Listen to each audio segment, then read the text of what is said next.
Hello everyone, in this video we're taking a look at the latest update with the pivots and gimbals for the lights, cameras, and lasers. So come along as we take a look and see how we can utilize these new features. So first I want to show you what the new update brought us. It brought us new spotlights. Both of them now have this pivot composite connection, as you can see here. Then the lasers as well, the laser distance sensor has a pivot, as you can see here in the logic input. And lastly, the camera. And it seems that both our medium camera and small camera now come with a pivot. These ones that have the gimbals already, this one doesn't, but this one has a composite, but these two now do. So the small and medium cameras. So I've done a simple configuration where I put the spotlight to the seat, and you can see here when we hover over this part, it says that the value 1 is the pivot in the x-axis and value 2 is the pivot in the y. And all of them are identical. And we just plugged them into our seat, and all I did is have hotkey number 1 turning on our different systems. So we'll spawn it. I guess I have that one up there I like.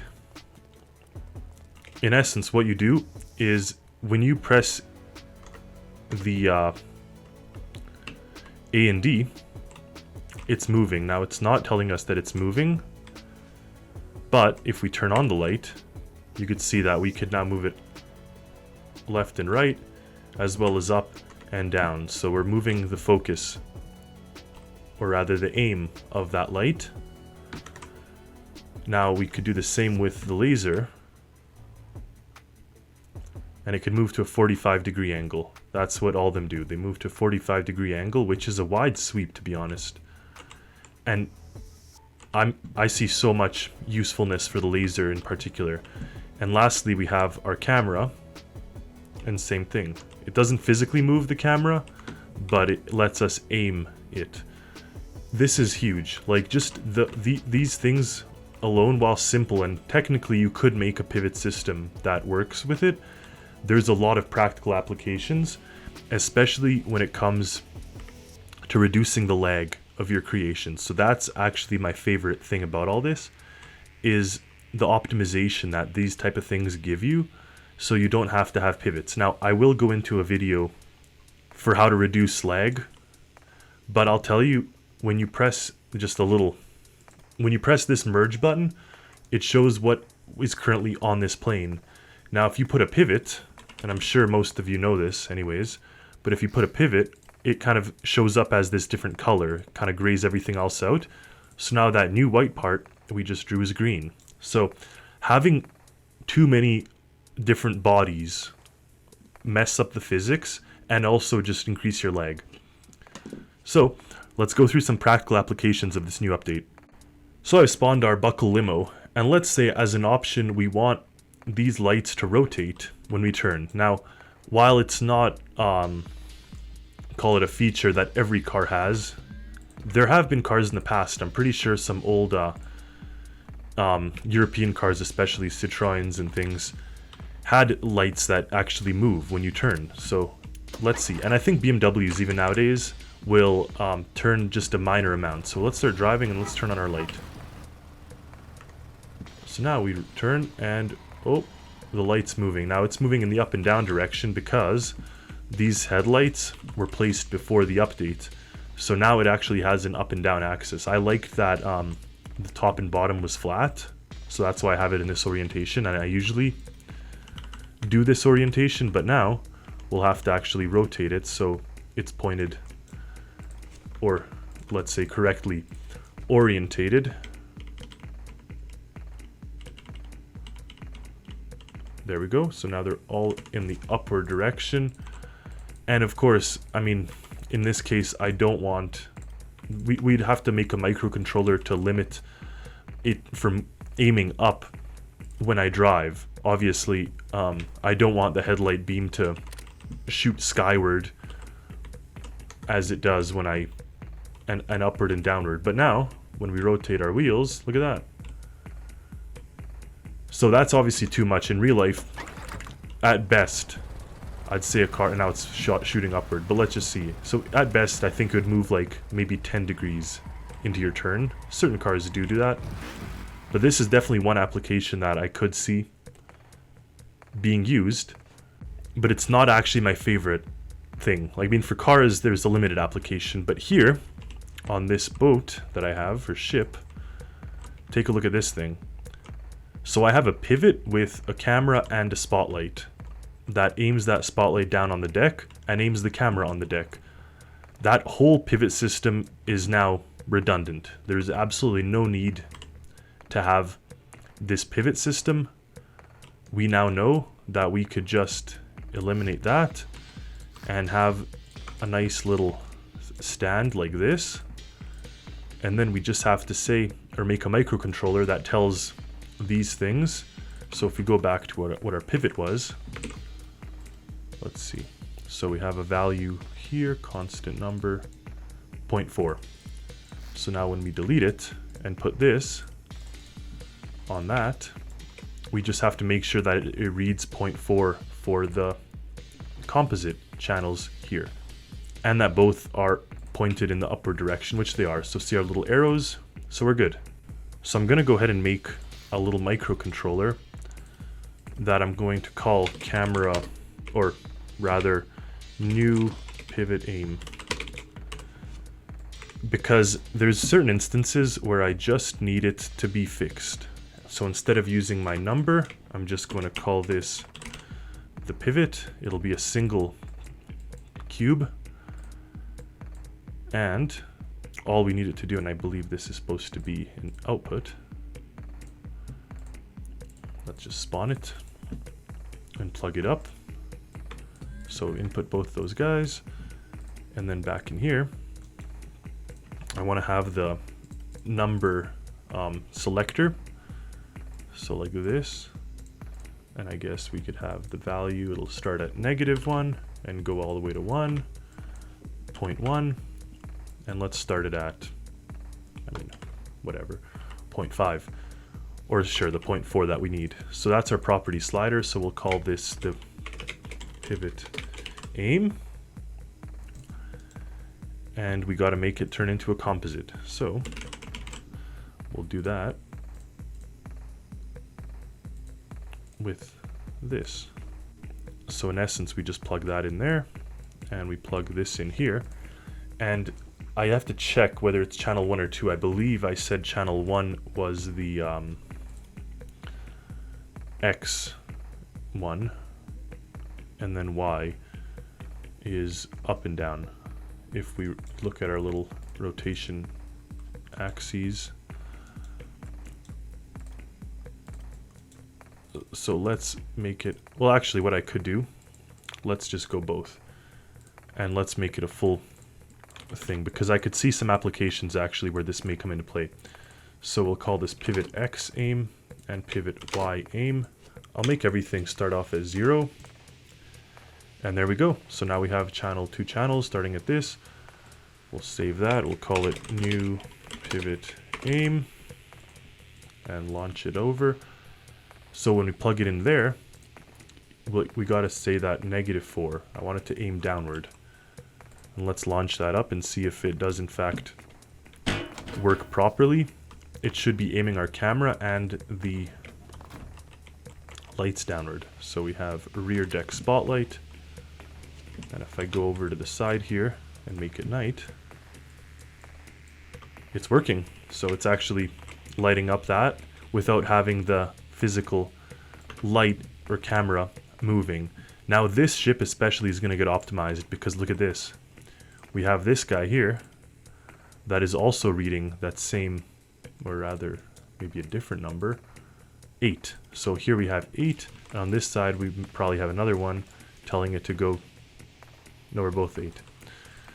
So same thing, we just delete this pivot, and sure, I mean, the pivot did look cool and all that, but I prefer function over lagginess. So I think that if we can actually make ourselves optimize this stuff, that's going to be much better on us. Now 8 is actually too much. It's going to be like 8 was actually rotating it mostly into the water.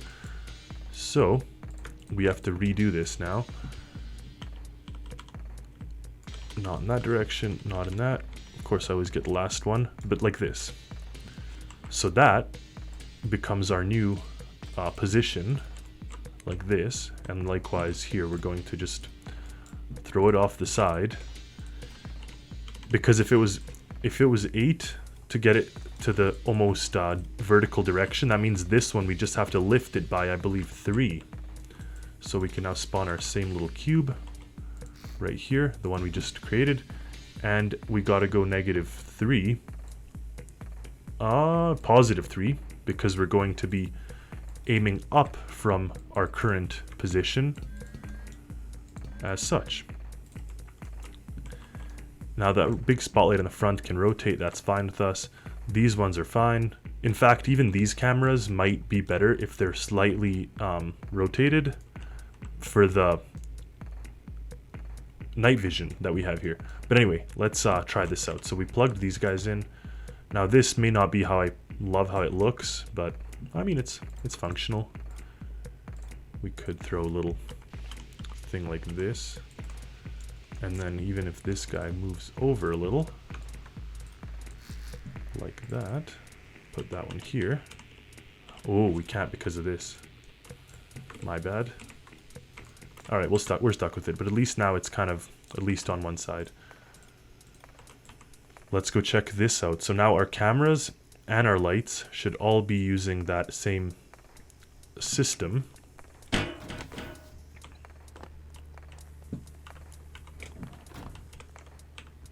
So we have the side spotlights, and if I turn on nighttime mode, perfect. So it's mostly off the ship and kind of off to the side. Oh, I love this. I could tell you right now that just the fact that I don't need these pivots means that the creation can possibly be much faster. And there we go. So we have our side views just a little off. We can still see our ship. And in fact, now we could play with this even more, because I think this is showing too much of the ship. I'd actually prefer it to be a little further out. And we could easily now do this with this microcontroller that we've created. So we had it at 3. Let's try to get it a little further. Let's do 5. Maybe that's too much. That should be roughly 22 degrees from the vessel outwards. So we turn on our camera, starboard and port. So even here we didn't move it all that much, which is interesting. Are we aiming pure down? I don't think so. Unless I put it in the wrong direction. Pivot Y. Let's go all the way. Let's go 1. I'm just curious now how far 1 will go. It'll be full 45 degrees. Which might be enough for us, or might be good. So now we're not seeing the ship anymore. So it actually does work. I prefer to see a little bit of the ship. So 5 was too much. Maybe 4 is the right way to go. But anyway, this is 1, sorry. So we could even go maybe 6. That's another application that I could think of. I'll fine-tune it in my own time, but just it is worthwhile that you make this microcontroller probably perfect. So there, we see just a little bit of the ship so we can get a feeling for what we're looking at, and we see more of the water. So when you're lining up against a boat or whatever, you can now use this camera. Obviously, what's really cool is that we could also play with the other axis or axes, and we could move it in the X direction. Like maybe it's not bad if it's aimed slightly forward like this, but I do want this one purely side. That's okay. But these applications right here are fantastic for this type of boat. We just eliminated 4 different types of 4 different pivots that we had that were previously causing more lag or whatever. Now it's all one solid unit, so that's excellent. And yeah, this makes me very happy. The last one, I don't actually have anything created yet, but what I was thinking for a long time now was to have a laser mounted on the front like this. Not like this, but inside the boat. I'm just showing you a demonstration here, but it would pretty much be like this. and right inside here. And what it does, my original thought was before this pivot thing existed, I was going to have two different lasers. One would be aimed slightly to this direction and one slightly to this direction, and they'd sweep.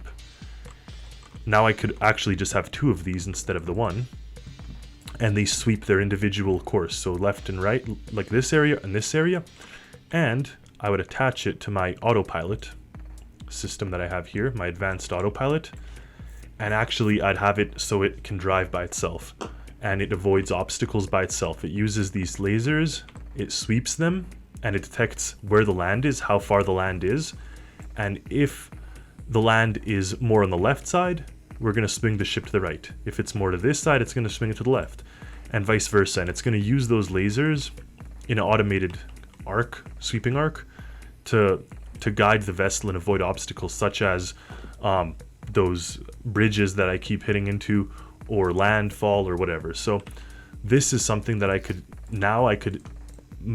may want to invest the R&D time into developing something and making it worthwhile. See here too, helicopter. This one facing forward doesn't help us as much as if it's facing down, probably. Or in fact, when we're using it and the helicopter's pitching down, maybe we want it to be actually aiming upward.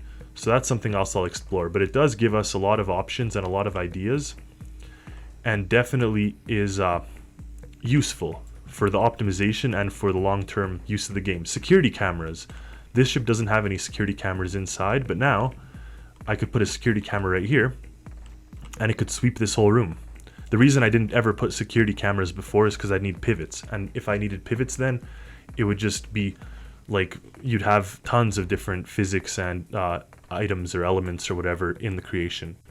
So the OMA Diving Center does have security cameras everywhere. There's one here, there's some in many different areas, and there we go. So now with it aimed downward, look how much better that looks. We actually see the dock, we see ourselves. It looks more like a security camera. Now I could go and add a sweep motion to it as well.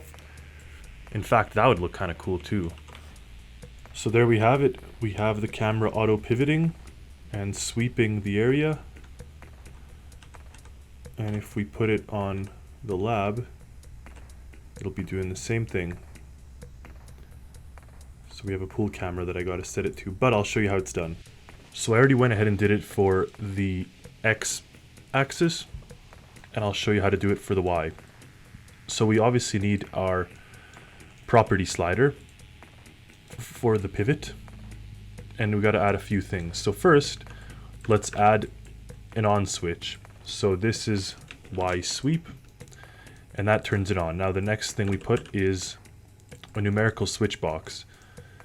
So what we're doing is we're saying when this sweep is off, we just want it to be the normal, just the fixed position that we're going to set on our slider. But if we have this on, that means going to here, we need a few things. So let's start from the top. We'll need a blinker that works with this. So when you toggle your property toggle on, you start your blinker. And that blinker will feed the up and down counter. So we have an up and down counter that goes at an increment of 0.01.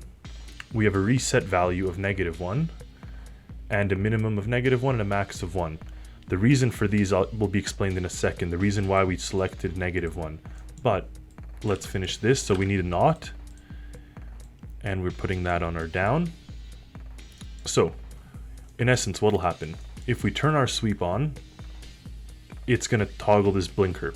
The blinker's on for 5 seconds, so it's pushing it up. So we've started at -1, we're pushing it up, so we're going to reach +1. And then ideally we've reached +1 in 5 seconds, and then the knot kicks in and it brings it down back to -1.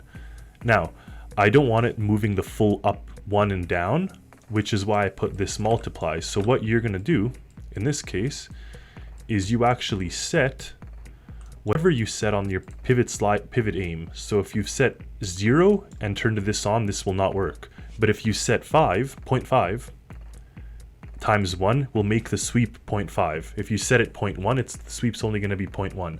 Now, the one thing that this doesn't do, unfortunately, is counter the timing. Like, this 5 seconds is set, no matter if you make it move a full 45 degree sweep, or if you make it move only like 0.1% or whatever, 10% of the sweep, it's going to be 5. So it'll just stay at that end of the pivot. It'll move and stop. But in essence now, we have both of them set. So we'll go ahead and save this and turn it on. And just to get you a feeling for it, we'll make both ones. Well, actually, no, let's just make it sweep. But I want to test. So we'll put it to 5 and 5. You know what? Let's make it fully sweeping and everything. Let's just make it sweep. And test that out. So now it should be pivoting up, down, left, right, everything automatically. And we're going to go test it out in our little security room here. So there we have it. It's moving up, down. It waits at the end and moves down. So it's going diagonally because it's in the same direction. Obviously, we need to set it to not, if we're like, but no, I wouldn't do it this way anyways. So this type of thing doesn't make much sense. What I want to do, and what I'm going to upload for this creation, is that we put the X aim. So the downward direction is fine. It was -6, I believe. And we don't want it sweeping in the up and down direction. The Y makes no sense for it to sweep in this case. X, it makes a sense to sweep in. And if we put 0, it'll just multiply with 0 and be nothing. So keep in mind, you got to set a number. So I went with 0.6. Now let's see, actually, one thing is if you put a negative or positive. So in this case, we've set this to 0.6. Yeah, this one. X pivot is set to 0.6 multiplied by this thing, which is starting at -1. I think it'll work no matter what, but we'll figure that out. So as you could see, the camera is moving sequentially. It waits a little bit at the end and then moves. Now if we go to our lab, we're going to see it do the same thing. I'm just trying to crouch to press the button there. There we go. So same thing. And it's looking down, so it looks much nicer. And yeah, that's one of the other ways you could implement this new update. Hope you guys enjoyed the video. Stay tuned for more, and happy Stormworksing.